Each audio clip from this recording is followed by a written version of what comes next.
Most people experience some degree of shame for being who they are. And part of good therapy is about unraveling that, shaking hands with shame and allowing yourself to blossom and flourish and become the best version of yourself that you can, living life vividly and with aliveness. In order for us to feel like we're a part of a community, we have to feel like other people understand us.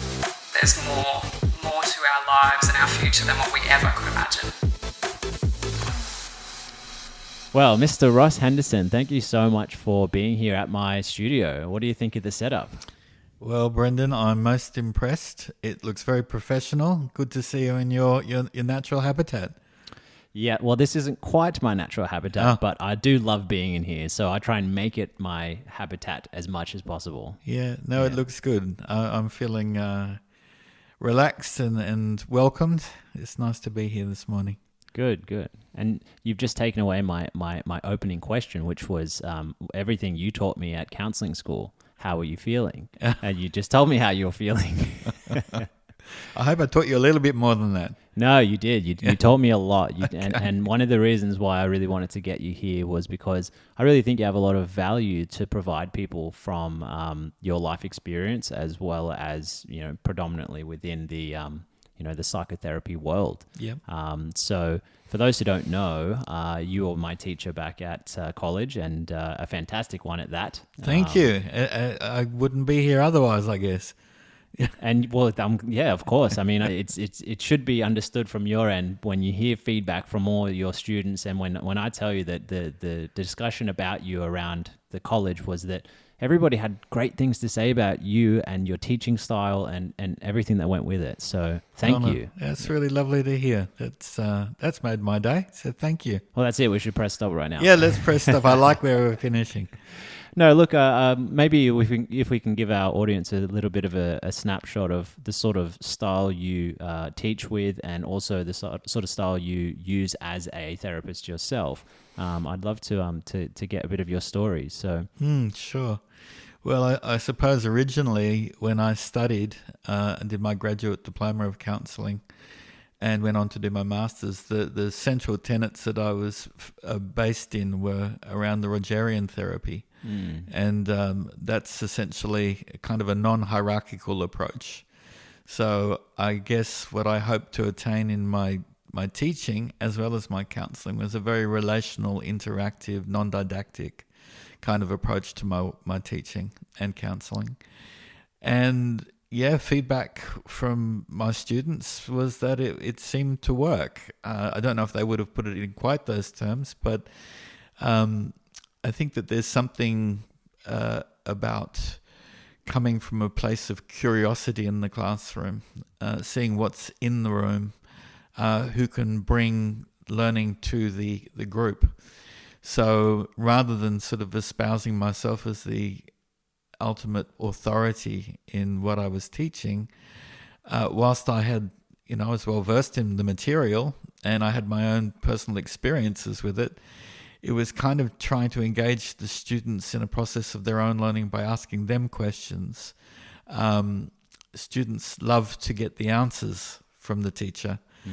My kind of goal was to ask them a lot of questions, which I think in some of the beginning part of getting to know me as a trainer, as a facilitator, as a lecturer, was confusing because students, I think, come with that sense of you're the authority in the room and you're the one that's going to give us the right answers to these questions, and this is going to determine how we progress as professionals. But I think the role of a good facilitator is to enable a process of critical thinking, so students are engaged fully in their own learning and they think their way through.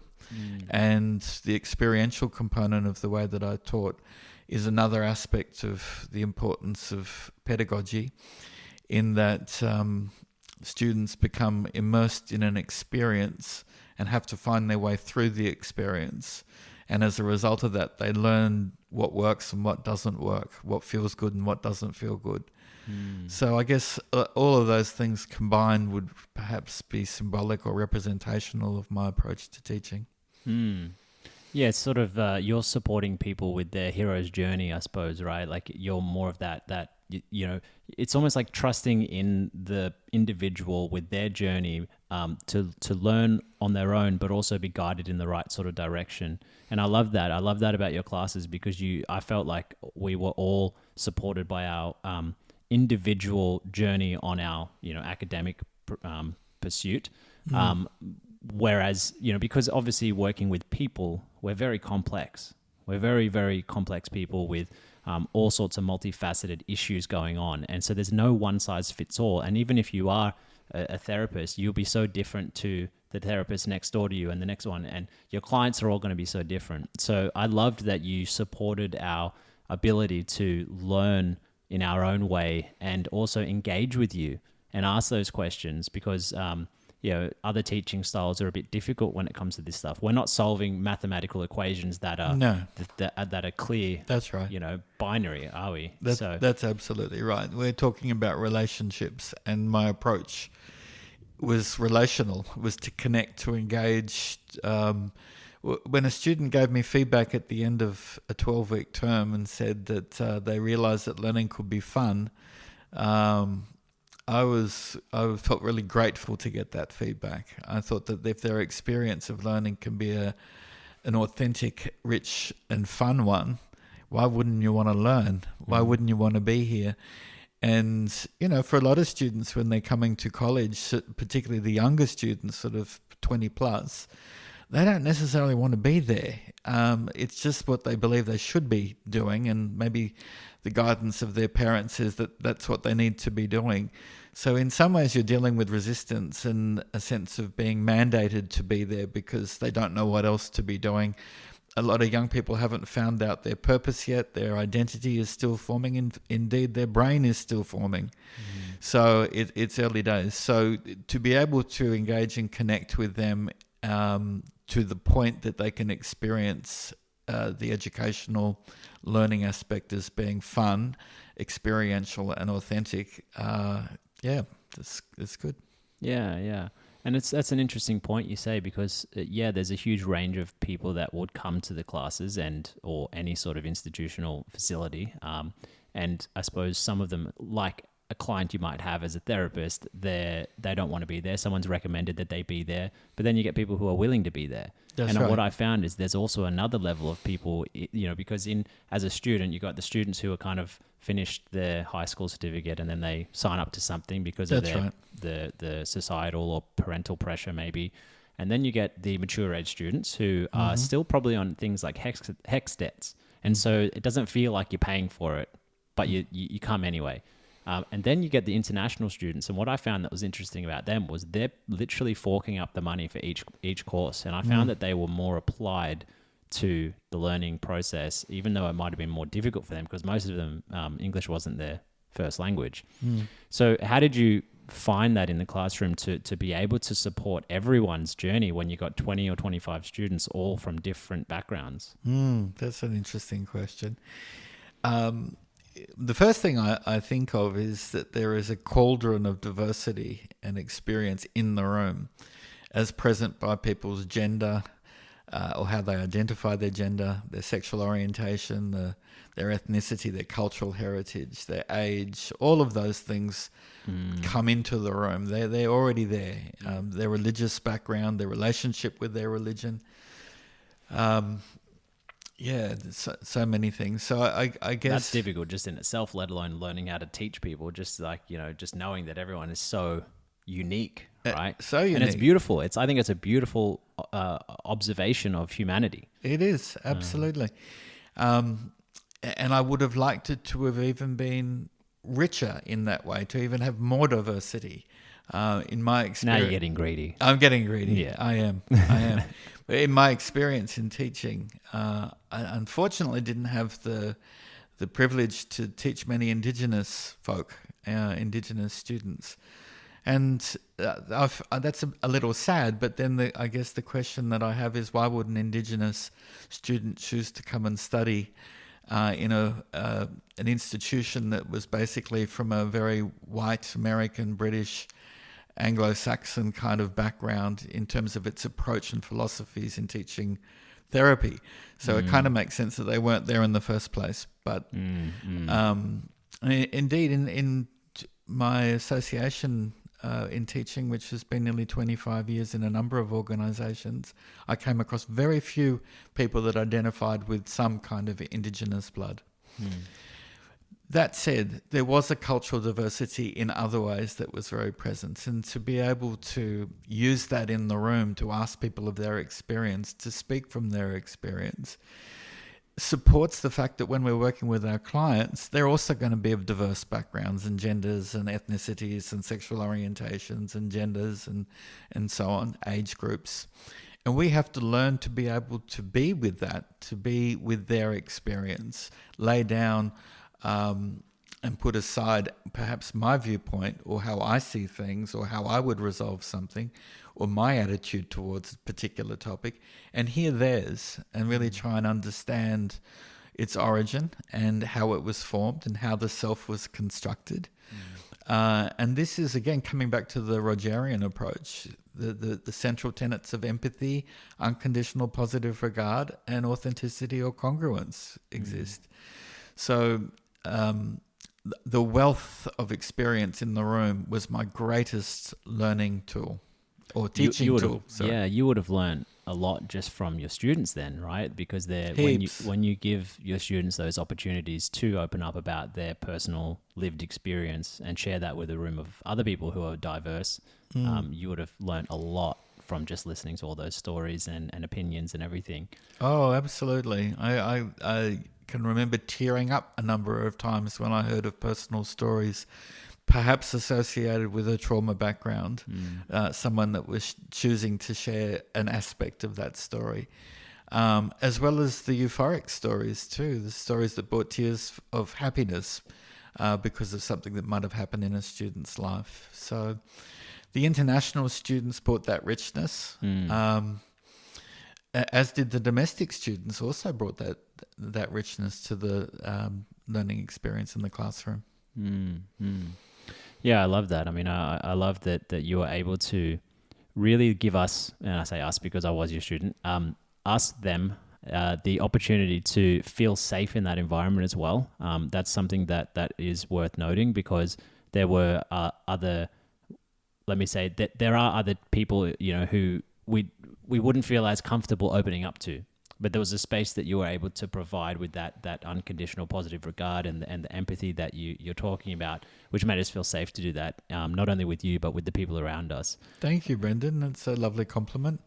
I'm all about compliments. I want my guests to feel absolutely lifted up and put on a pedestal. That's why you're here. I'm feeling good so far. Yeah, good. Yeah, I'm doing my job then. Yeah. You taught me well. No. I taught you well. But coming back to that, like I wanted to say that when you're talking about diversity, I feel like there's a lot of diversity already in the whole world, but in Sydney specifically, even if you're not training to be a counsellor or are a counsellor yourself, everywhere has a diverse range of people. And I think what you're talking about here in supporting counsellors to be familiar with the diversity, I think anyone can take a few lessons from that, to be open, to be curious, to make people feel safe to talk if they want to, or respect if they don't. I think there's a lesson that anyone can take from that, whether you're a counsellor or not. But again, I think that providing that safe space is the key point here. I always had a belief that you really needed to bring two major themes to the counselling room, the classroom. And one was to make students feel safe enough to be who they are and to express that in whatever form it might come, and to have fun, to be enjoying the process of learning. And if you could bring those two into the room and do it in a way that was safe, students would really self-disclose. They'd bring parts of themselves into the room for discussion, to encourage others to learn, to reassure other people, to make people feel that their experience wasn't alone. And they all have huge benefits for learning and for also for counselling. Do you feel as a teacher that, quite proud when you hear back stories like this? And also, do you get feedback from your students years later down the track as they're working and do you feel like, what you're doing is really making that big impact? Because I would imagine it would feel pretty rewarding. It does.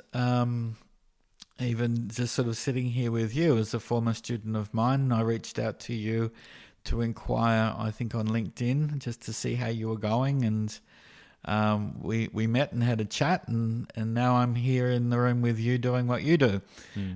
So that makes me immensely proud to see your progression. I get some lovely emails down the track from students just wanting to tell me where they're working now, or where they're doing their placements.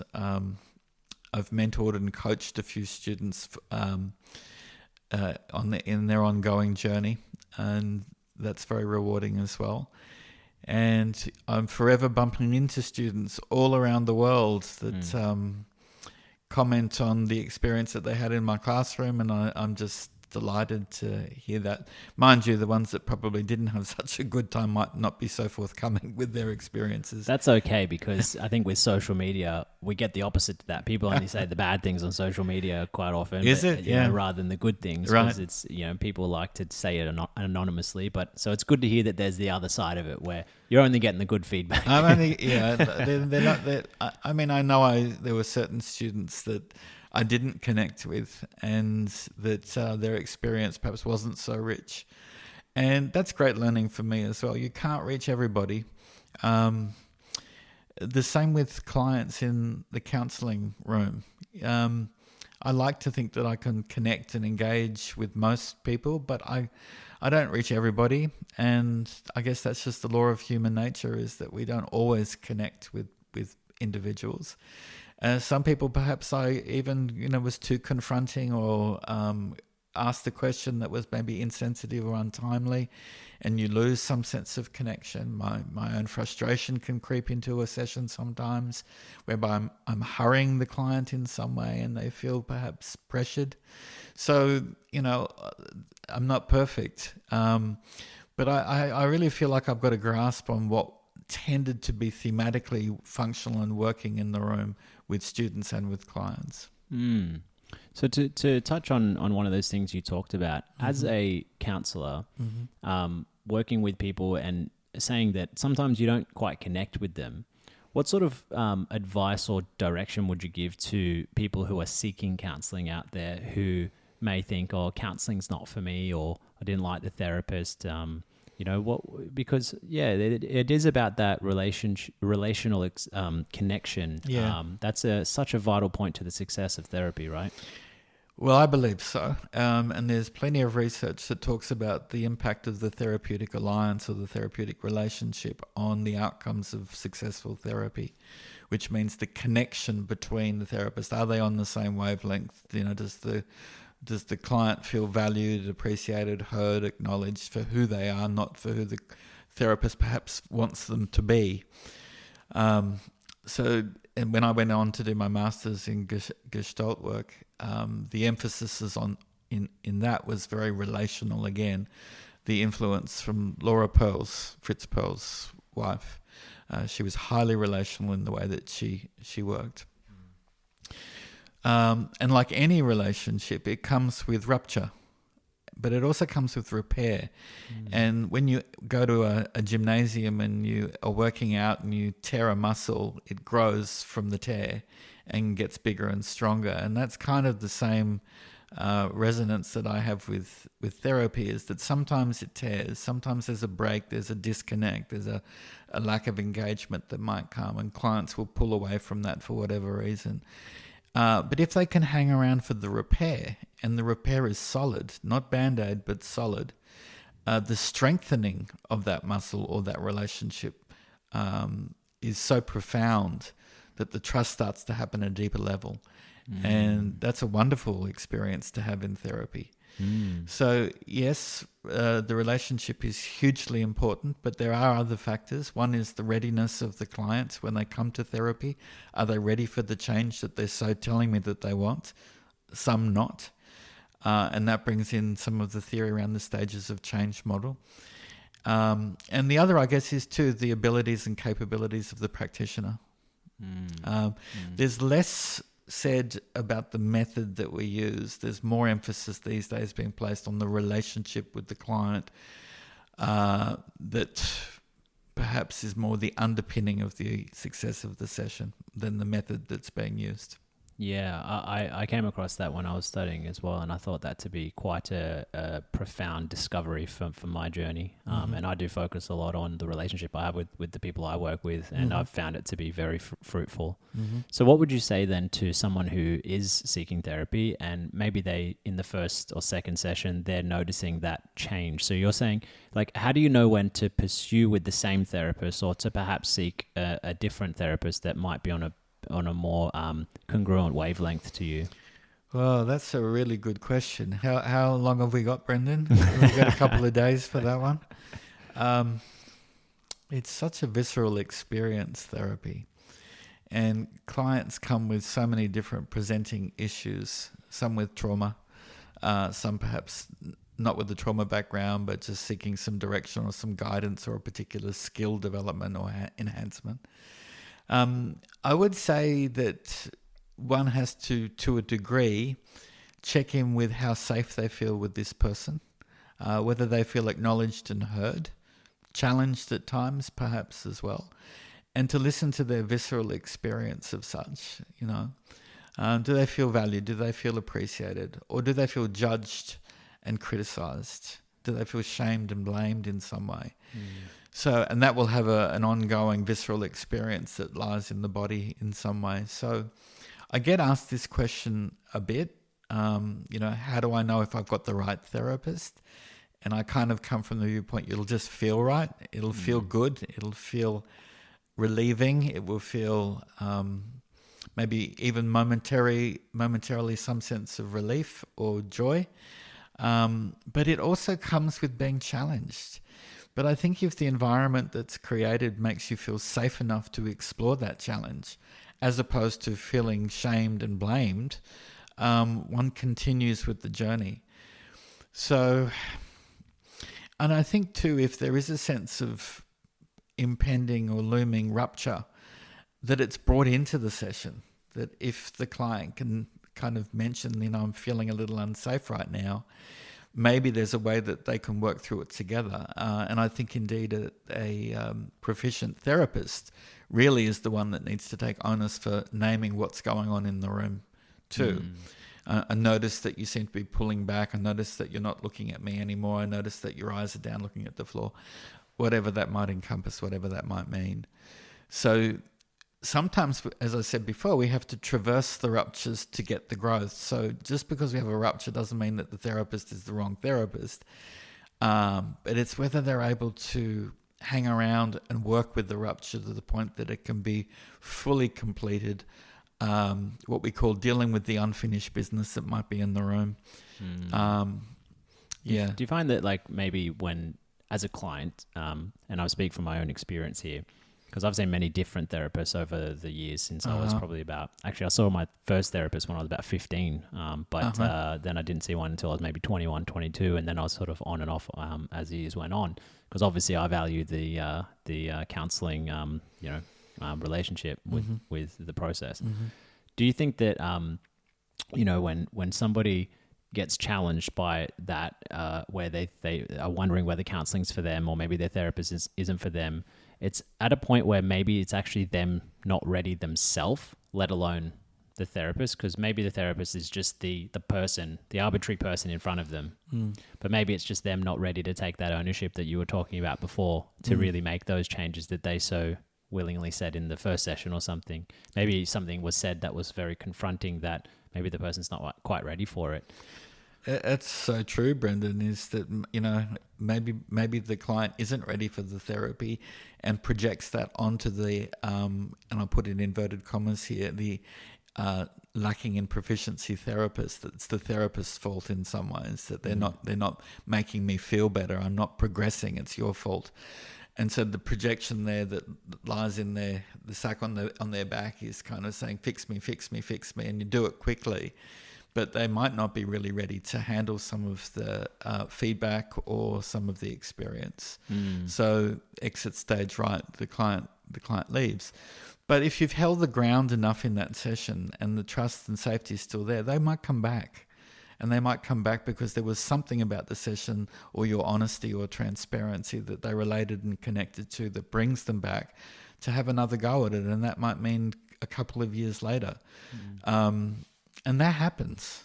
That happens. As I said before, the readiness of the client is one of the factors for therapeutic success.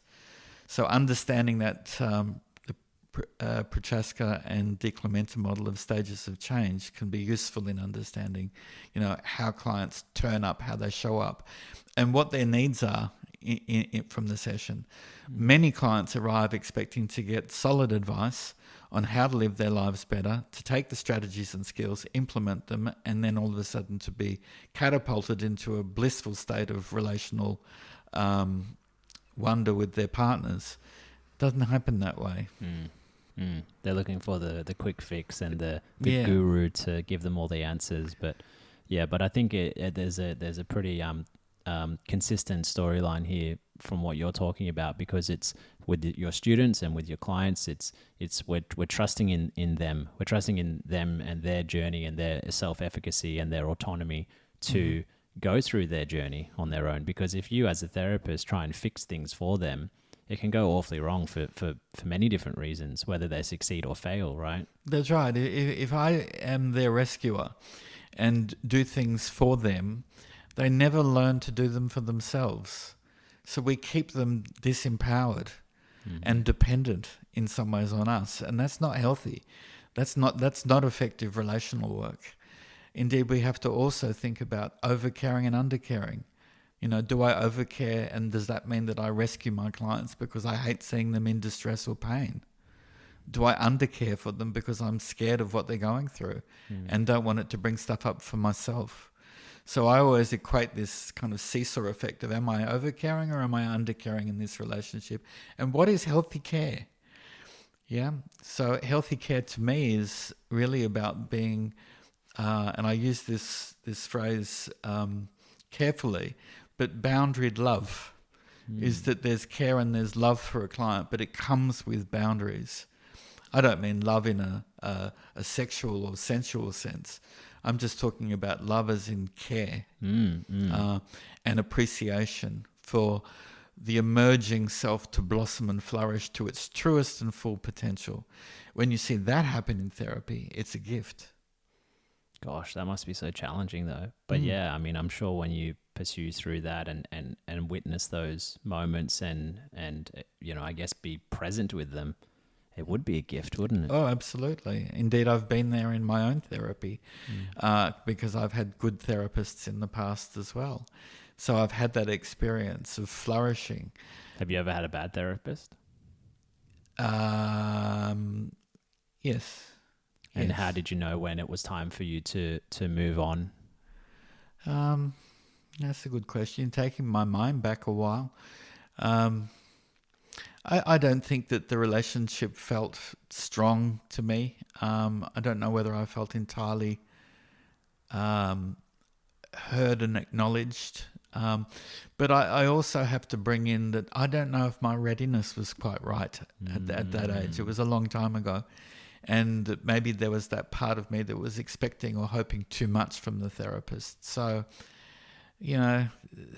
that kind of taints my experience as well. So I haven't thought about that for a long time. Yeah. Well, I just asked because I think I think it could be valuable to talk about what your experience might be like. Because if I reflect on my own journey, as I said, I've seen many therapists myself, and there were a few that I didn't quite get along with. And maybe in reflection, it was because I wasn't ready. Or maybe it just because the person wasn't the right fit for me, or maybe they were just a bad therapist. Because just like someone can make a bad coffee for you, there can be people who are just not that great, and that's okay to acknowledge that and just thank you, no thanks, and move on to someone else. But for me, I think upon reflection of my therapeutic journey as a client, I've learned how to be a better therapist now, I would say, in my baby days, from just that knowing some of the things, like something so simple, like one of my therapists once had a table in front of us similar to what we have this setup right here. And already that, I think when I started studying counselling, I was like, it was already one of those things where I think I saw a little picture of a room and you got to point out all the bad things about the therapeutic setup. And one of them was all the barriers in front of you and your client, and a table is a good one. That's why most of the time you have the two chairs and it's There's That's nothing right. in between you, right? That's right. So something so simple like that, and the person was on the computer the whole time typing notes, and there was no connection.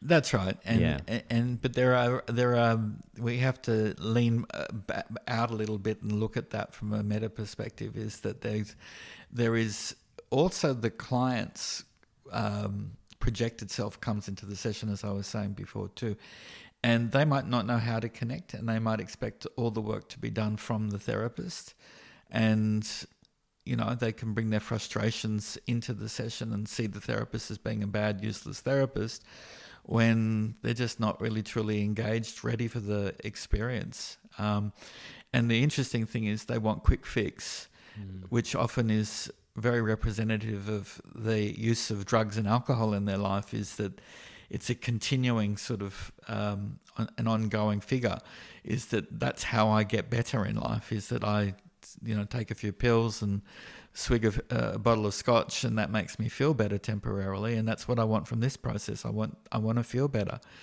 So, and that it's an interesting question. Have I had a bad therapist? And I think I've been so lucky with many of the therapists that I've had. I've had some bad experiences in therapy, but I also have to own that there's been times when I don't think I've been a great therapist, that I've actually done things that I could have done so much better, that I have been untimely, maybe insensitive, maybe judging in some ways, where I've really made a client move away from me.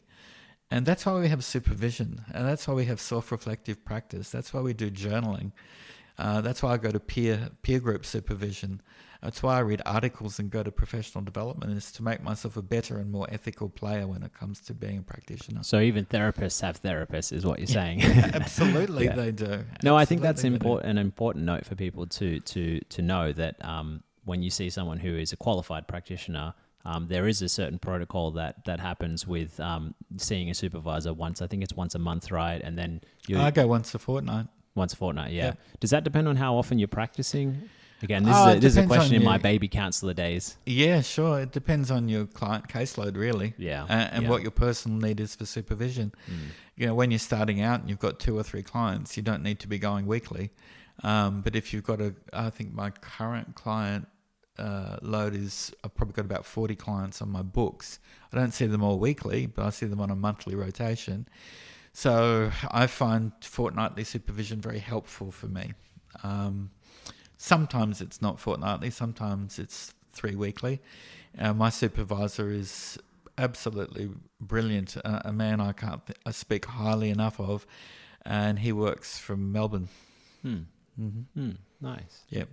So what would you say as a practitioner, like having a caseload of 40 or so clients over, the month, how do you avoid burnout, and how do you avoid, obviously just having a supervisor is going to help, but do you have any other self-care things that you do that makes sure that because I imagine and also, I'm also starting to experience that there's a thing called vicarious trauma, or vicarious, what's another word for it, where, you are taking on board compassion fatigue. There you go. That's a good one. Yeah. You take on board the real lived experiences and the pain and suffering of your client. So how do you manage that? Other than supervision. Yeah, other than supervision, and hopefully better with age and maturity, and maybe a little bit of wisdom thrown in as well, is that you have to factor in self-care strategies weekly, if not daily, in whatever works for you. And I like to think of it in terms of, what do you do to look after the emotional self, the psychological self, the spiritual self, the environmental self, the physical self. I'm probably leaving one out. They're the ones that I can recall at the moment. So, the obvious ones that I do in a physical sense, and also they don't belong into nice, neat sectors either. They often jump boundaries. But swimming is a great one for me. So I try and swim 2, 3, 4 times a week when I can. And it's just lap swimming, and I find that quite meditative. It's also physical. I find it quite rejuvenating and restorative, particularly in winter. So I swim all through winter. I like swimming because you can't take your phone with you there. You know, even when people go running, they still take their phone and listen to music. But with I swimming, it's like know. you're so detached and you're in water and Yeah, although I do see people with headphones, like little In the water? in the water. I'm not sure how that works, but I have seen goodness. it. It's a bit What will they concerning. think of next? Yeah, exactly. It's a bit concerning. So there's a physical aspect, which doing that exercise, I imagine, does wonders for your physiology, but also your mental health. You're saying? Absolutely, it's psychological, it's emotional, it's meditative, it's invigorating, and then I sit in the sauna afterwards, have a hot shower and a coffee. That's a really great routine for me. Wait, what's the process? So you go swim, sauna, shower, coffee. Surely you'd go sauna first, then swim, then shower, then coffee. That would be my pick. Okay, that'd be your pick. Okay. Not the way I do it, Brendon. Okay. All right. Not quite. It's generally, to be honest, it's a coffee first. Yeah. It's a and a coffee after. and a coffee after. Coffee first. Then I'll swim. Then I'll sauna. Then I'll hot shower. Then I'll coffee. I just want to make sure I'm all about strategy. You know me, I'm a poker player. I want to know that you've optimized your strategy. Yeah. If you're going to do that as a part of your routine, you want to optimize it, right? Absolutely. So It okay, seems so to tell be me, working. so tell me the other aspect. So that's one that serves you mentally and physically. Yeah. Healthy relationships, so connecting with friends and family. One of the most important self-care strategies I use is being boundaried about what I do, what I take on. So limiting my client caseload, saying no to clients when I can't do anymore. Working within the boundaries of a session, not rescuing them, but supporting them. We have a responsibility to support our clients, but we're not responsible for them. All of this speaks of being boundaried in the work that we do. Having a good dose of sun helps. A good diet, good sleep patterns. I need 8 to 10 hours sleep a night, and that's probably, some people would say that seems excessive, but that's what my need is for sleep. Could we talk about the boundaries for a minute? Sure. That's something that I talk about a lot with my friends and family and people I work with, because I agree with that one. That's a big one, and I'd love to unpack that for 5 minutes. Like, I think that people have issues with asserting themselves respectfully by saying no or saying yes, whichever way it goes, because we want to people please or something like that, or for whatever reason it is, we end up suffering as a result rather than other people, because we are not saying the truth, which is, well, you know what, I can't handle another client right now. And actually, as a matter of fact, if I people please in the moment and take on another client, there's a risk of me burning out and I'll be no good to any of my clients. That's right. So what do you think about boundaries when we talk about that as a topic? Absolutely crucial. You cannot be a professional therapist and be unboundaried in the work, because you will experience sympathy rather than empathy, rescuing, which is disempowering rather than being empowering, and you'll experience vicarious trauma and burnout. That's just what's going to happen. So boundaries are a huge part of self-care. And I say to students is that you need to you need to block out in your diaries your daily or weekly blocks of self-care, whatever that might mean to you. If it's going to a movie with a friend, if it's going for a long walk in the park, or going for a swim, or doing kickboxing, or going to the gym, block it out and make it immovable. Often what happens is we go, that's the bit that can be moved quickest, because we can fit another client in, and the next client will pay for my plasma screen that I bought. And in doing that, we tend to just amount more stress. You said not to talk about supervision, but it is paramount to the process as well. And I go to peer group supervision as well with four other supervisors and counsellors now, which is really helpful. If you have a pet, pet therapy is well regarded, well researched as being something that's comforting, supportive. There's the true nature of unconditional love. I personally don't think you have it in any other relationship than with a pet. I'm particularly dog focused. Why is that? Not why is Dog that focus? not for dog, but why is it that you think that pet therapy is really important? I think because it feeds you unconditional love. I don't have a pet at the moment, but I grew up with pets. And, a pet is glad to see you at the front door. They jump up and down to see you. I don't know. Cats don't really jump up and down. They're always suspicious in the corner. But I think I'm a dog person with you. That's why I say that.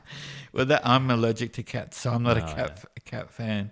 I think one of the big reasons for the animal therapy is that it gives you something that you are responsible for. And that gives you a sense of purpose if you're lacking purpose. Very true. And if you are in a low point in your life and you're feeling like you are lacking purpose, well, at least you've got this other living creature that when you look into a dog's eyes and you get up close to them, you can see some sort of care and love in their eyes. Absolutely. I mean, I say dogs because I love dogs, but I'm sure all animals you can see that. But I think that it's a very crucial therapy. Well, as you say, Brendon, you're quite right that it's also purposeful. It gives you a relationship. Maybe if you're not experiencing healthy other relationships, one with a pet can be very relationship focused. There's also research that tells us that the stroking action of fur is actually a physiological and neural pathway to feeling happy and to being nurtured. And animals have another sense. They can calibrate very quickly whether you're upset, whether you need some love.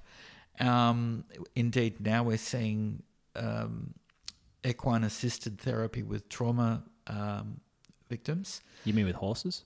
Equine, yep. Equine. I thought it was equestrian. Equine.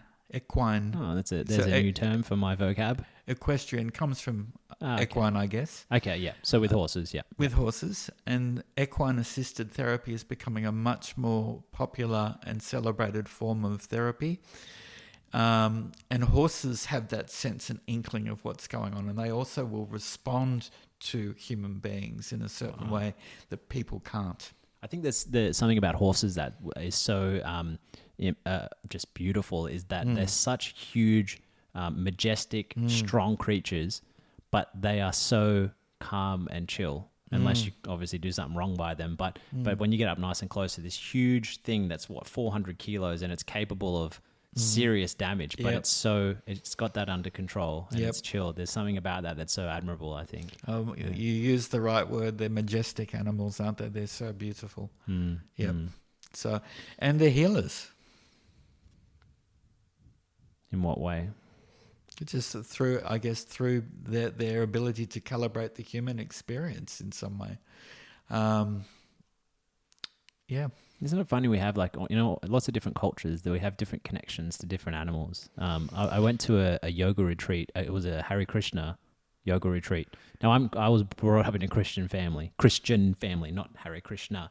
But they have a huge connection to cows. They seriously worship cows. And it's quite amusing. It was quite eye-opening when I was there because they treat them sometimes better than themselves. Yeah, they do. Well, in India, the cow is a sacred animal. Everything stops for the cow, and you certainly don't eat one. That would be very anti their Hinduism. So that's cool. Okay, so coming back to you and your self-care. So that's kind of the components. So you've got like your exercise, your sun, meditation, journaling, your supervision. I boundaries. Did, all of those. I was a problem drinker for a long time, and giving up drinking and finding sobriety was also a huge aspect of my self-care and looking after my mental and emotional and physical self. So I'm very proud of that. How old were you when you were able to overcome that? How old was I? I'm 58 now, so 55. Wow. Well done. That's awesome. Yeah, I'm very proud of that. And that I wasn't, what I would say, I wasn't having blackouts or anything like that. I wasn't that wasn't my experience. But it was playing a part in my, what I thought was healthy self-care was to have drinks, a few drinks every night, well, more than a few drinks every night, thinking that it was relaxing me and helping me cope, when it was actually making me way more anxious and depressed. So, you know, I learnt after a while that this wasn't, I might have been a functional person, and some would say a functional alcoholic, but I wasn't optimizing myself and my abilities and capabilities. And I hold a bit of shame around that. I can imagine, yeah. But I'm certainly glad that I've moved beyond that and proud of where I am. And it's made me a better therapist, a better teacher, a better human being. I think I can speak more from a wise place than before. Yeah. Yeah. And look, I think there's a lot of people who would be listening or who are out there who would have similar struggles. I mean, I've had mine with gambling over the years, outside of poker, on sports and all that junk. It's something that we're all, no one's immune to that sort of temptation. And because there's so much in it in our world, there's so much noise that we have to sift through. It is very difficult.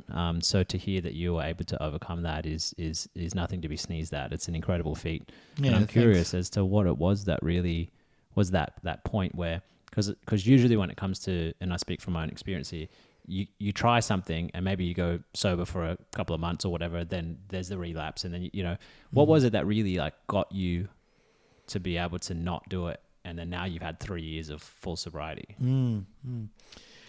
I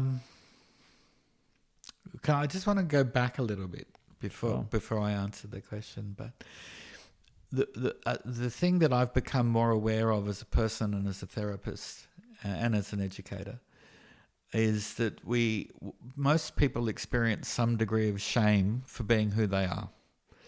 And part of good therapy is about unraveling that, shaking hands with shame and allowing yourself to blossom and flourish and become the best version of yourself that you can, living life vividly and with aliveness. So shame makes us shrink.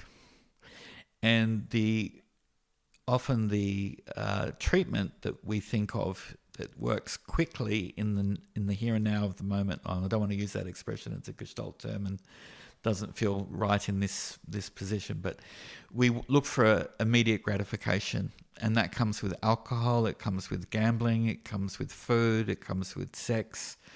It becomes with narcotics and so on. So they all have an immediate sense of gratification in relieving some sense of anxiety and shame that we carry. It takes us away. It makes us disengage. It works as an anesthetic. So I think when we understand the relationship of how those addictions, as some kind of immediate gratifiers, are used to anaesthetize ourselves, we understand that process, and that it's actually connecting, socializing, and engaging with life that is actually the cure, or the better treatment, if you like. And once I realized that, I started to make headway. I started to connect with groups that could help me with my drinking. I went into rehab. I've been to gambling anonymous groups over the years. Yeah, I know what they're like. I heavily advocate for support of more than just one therapist. I think it's something that should be tried with all different types of, throwing spaghetti at the wall, as they say, where you try all sorts of different things until you find things that really align. And quite often it's multiple things, right? It's not just one thing will solve all your problems. So that's right. Yeah. And I don't know if it works for everybody, but I think it's helpful for a lot of people. And indeed, it's the essence of my therapeutic work is to get the client to connect with and engage with me, just as I do in the teaching classroom. And I had a moment in rehab where the psychologist that was running the group was an amazing woman, and she and I had a relational moment together where she became quite vulnerable and shared with me her own alcoholism and what had got her through. And she had a teared up moment in speaking to me. And she basically, the essence of what she was saying was, you don't realize how wonderful and powerful you can be in this life. You're an amazing human being and you're just not living the life that you deserve to live. And I think it was in meeting her tears and her authenticity and her trust and that relationship component that happened in the in-between with us, that something just really landed and said, I can't drink anymore.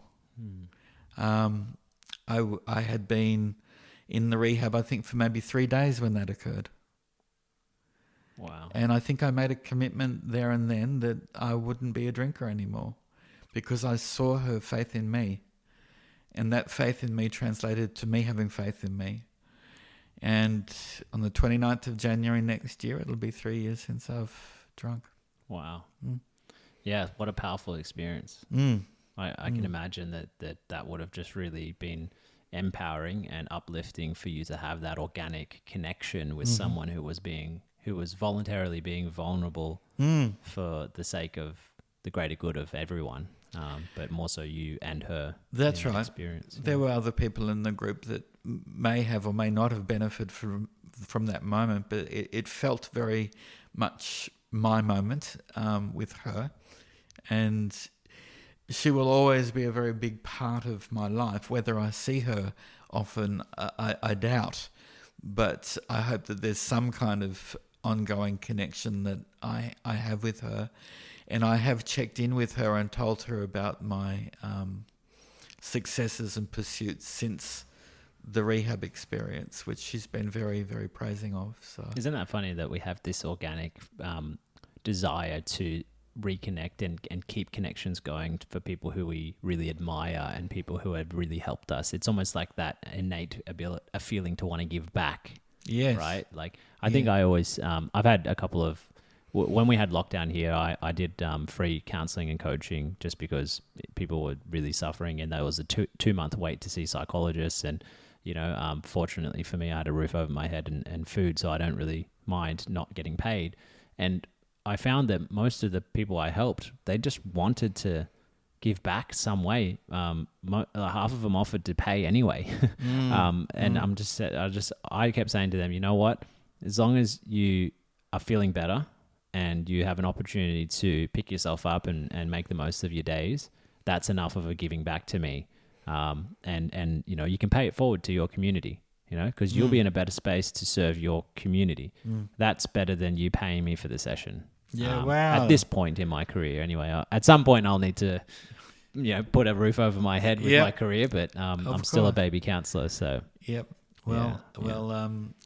Spot on. I agree with what you just said, and I think that it's about connecting and reaching out and being grateful for those people that support us through life, particularly those difficult crisis moments that we come by, and to kind of emphasize a gestalt principle, which is about connection, the importance of connection, social connection, environmental connection with the self, connection with our partners, connection with our friends, that's what brings us alive.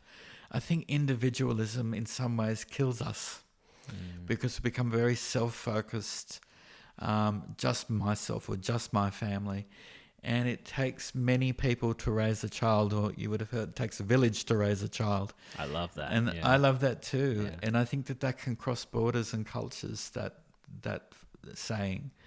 So the nature of Gestalt work, and in being on faculty at the Relational Institute of Australia now, is that the students have to partake in certain group days and certain community days, and they have to go and live together for 3 or 4 days at a residential up near the Hunter Valley. And the tenet behind that is that it's useful for us to connect as individuals, to care for each other, to acknowledge experience, have shared experiences, and to connect with the grass, to connect with the rocks, to connect with the mountains, to connect with the river, to connect with the trees, is to come back to those grassroots. Something that we seem in our ivory 25-floor towers have left behind. Oh, yeah. I mean, if you look around this room that we're in right now, it's nothing about this is organic. Even this plant is fake right here. Oh, you had to go and ruin it for me. Yeah, what about that one over there? Is that's real? real. That one's real. I'll keep looking at that one. The one over there is fake, though, at the back, yeah. You're not a clone of some description, are you? Oh, if I was, what a specimen, right?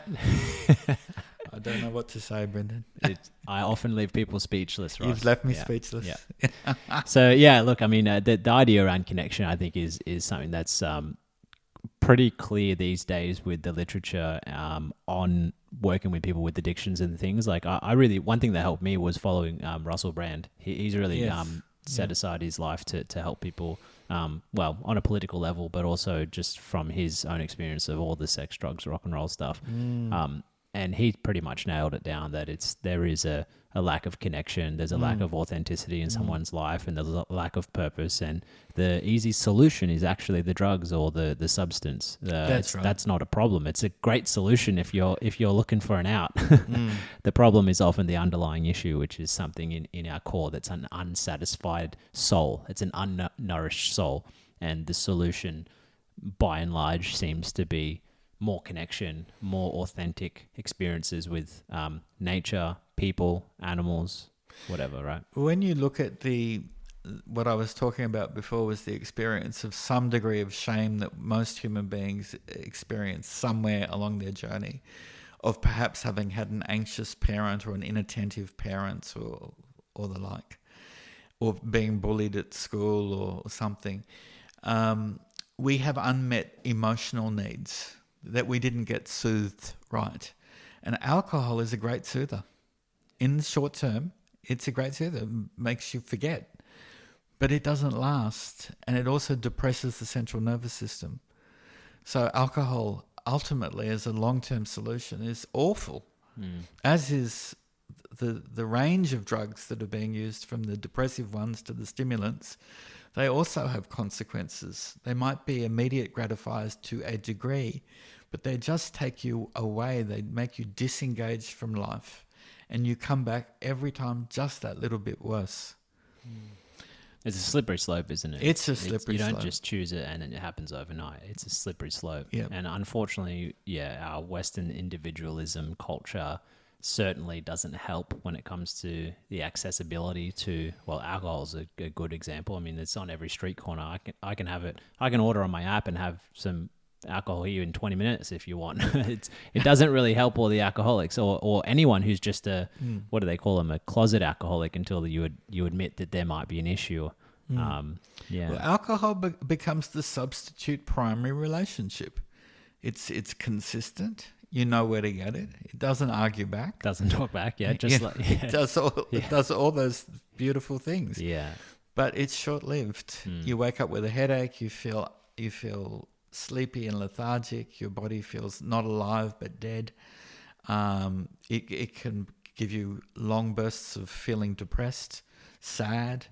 It anesthetizes the feelings that often accompany feeling shamed at some part of your life. So I have a kind of belief that most clients that come to therapy are bringing some, whether it be disclosed explicitly or, perhaps more invisible to the session, but some degree of shame comes in. The symptom is the addiction. It's the use of the drugs. It's the use of the alcohol. It's the indiscriminate promiscuous sex that they might be having. It's the eating of food and so on. Let's talk about the shame thing for a little bit. Mm-hmm. What do you think that is? Like, what? So you're saying that it's something a part of their narrative, maybe when they were younger, that they didn't get a certain sense of acknowledgement or love or support, and so now as an adult, when they're misbehaving, they feel the shame, or they feel the shame before they start misbehaving. What do you think? Well, I think that basically the messages from culture and society and religion, various institutions that we have, which are supposed to be there to keep us safe, don't do that. They actually do the opposite. They keep us unsafe in lots of ways. Even our families, our family is supposed to be the closest port of safety for us. And as we're seeing is now with various inquiries, the rate of and the existence of child sexual abuse and physical abuse, domestic violence, all of that is enormous. But I guess even without going to those extremes, a child that's in its early stages of development, developing themselves on an intellectual, cognitive level. Their brain doesn't develop fully until they're in their late 20s. Experiences mum or dad in a sense of frustration saying, oh, you're a difficult child. Something said in haste, something said that's rash. Or hearing the words, well, you were never very good at that anyway. You were never meant to be a sports person. And when it's repetitive too, right? Because if it gets said once, it's likely that it was said multiple times over a long period of time. And then it becomes part of the person's narrative, which then develops and hardens their character, right? And then their sense of self is, I was never good at this, which means I'll never will be good at that. That's right. Yeah, and then that kills your confidence, right? You just summed it up beautifully. I couldn't have said it any better. Who taught you? He's a fantastic teacher. I'll get you in contact with him. Yeah. Clearly you've dealt with your shame. I would say. I would say that shame is something that doesn't get dealt with. It's something you have to manage, because it's, like anything positive in life, there's always something negative that can bounce back, and that's why life is so hard, I think. So you have to. It's a practice, as they say. Well, I'll tell you a personal story. But so growing up as a gay man in the 80s wasn't easy. And certainly growing up, when you start realizing your sexual self, perhaps when you become a teenager, that the institutions that keep us safe were the institutions of the law, medicine, family, and the church. They were the central pillars that keep us as a community, as an individual, safe. What I was experiencing in my teenage years and going into my 20s in the 80s was that the church said I was basically immoral. The law said I was a criminal. Medicine said I was diseased. So every sense of safety for me was annihilated, to the point that I was so shamed as an individual that I couldn't find safety anywhere.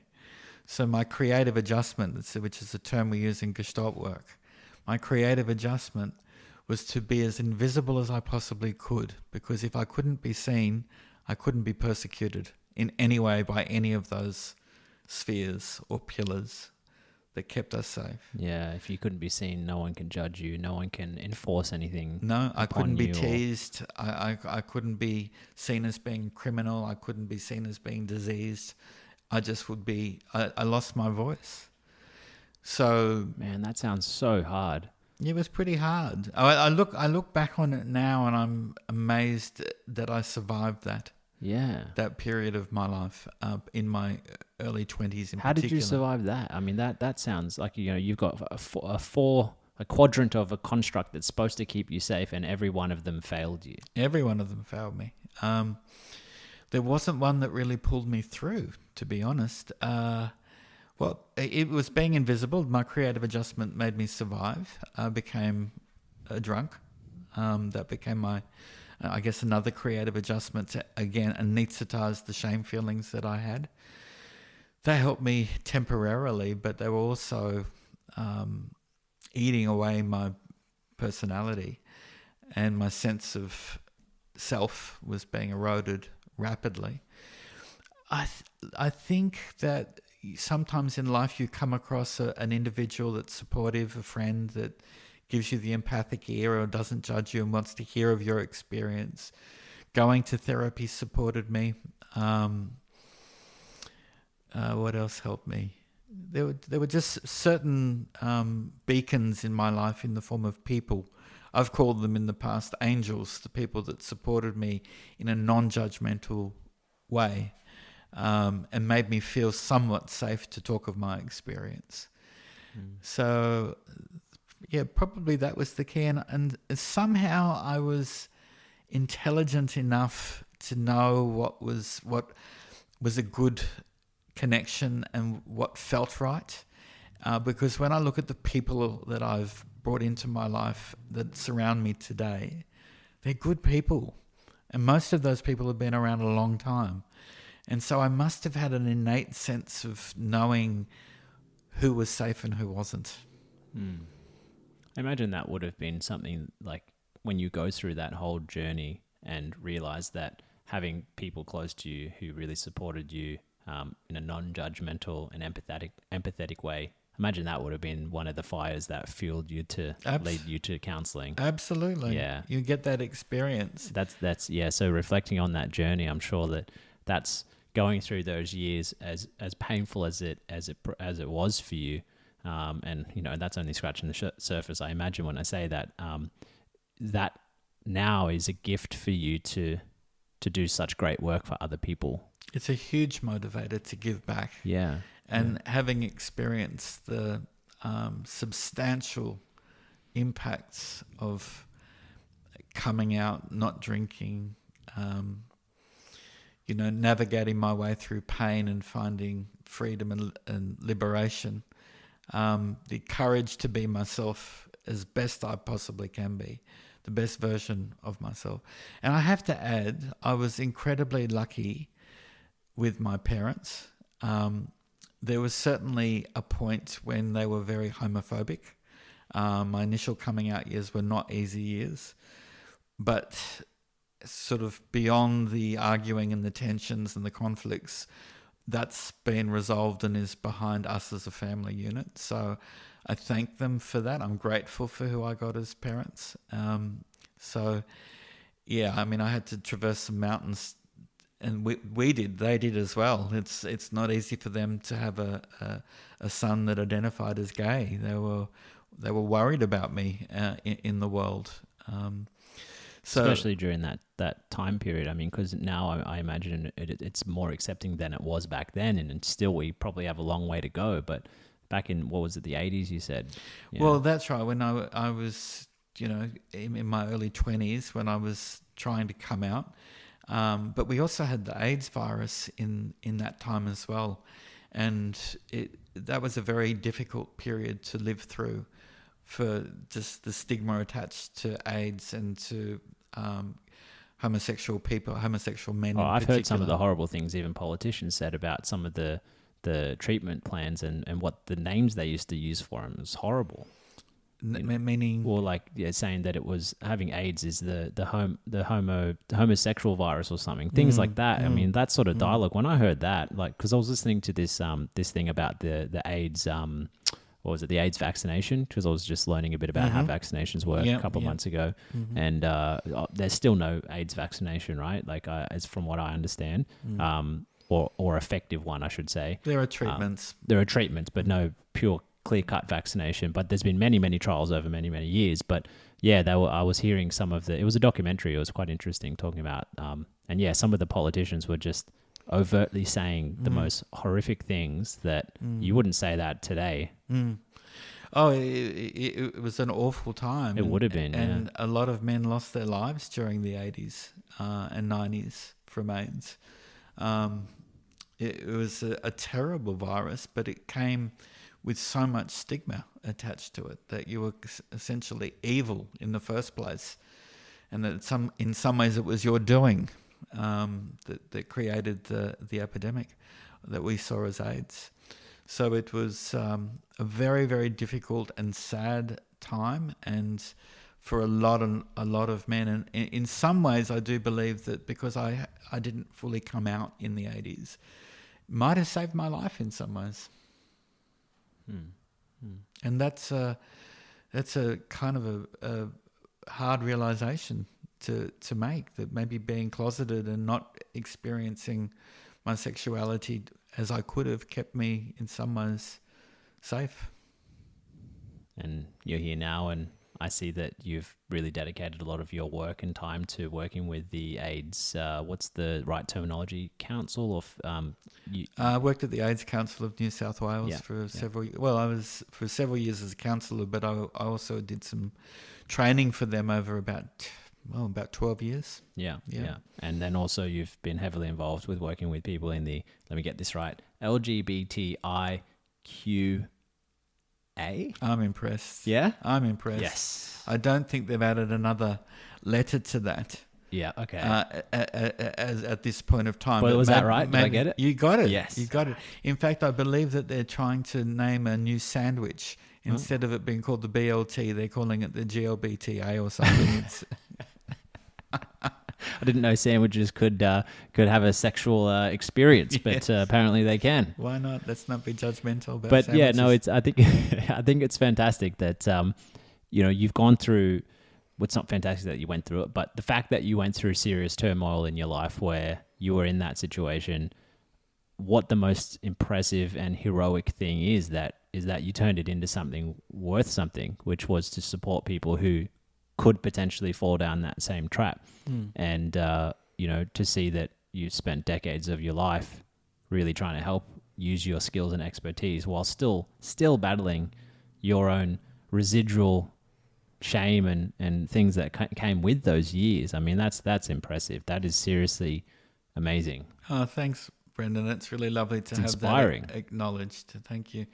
Well, that's very nice of you to say. It seems to me like there was really no other course of work for me. It was a natural thing that I had sort of navigated my way through various difficult times of my life with the support of certain people along the way. I had some very supportive siblings that were very helpful too. Counselling, my education as a mature age student was very supportive of me.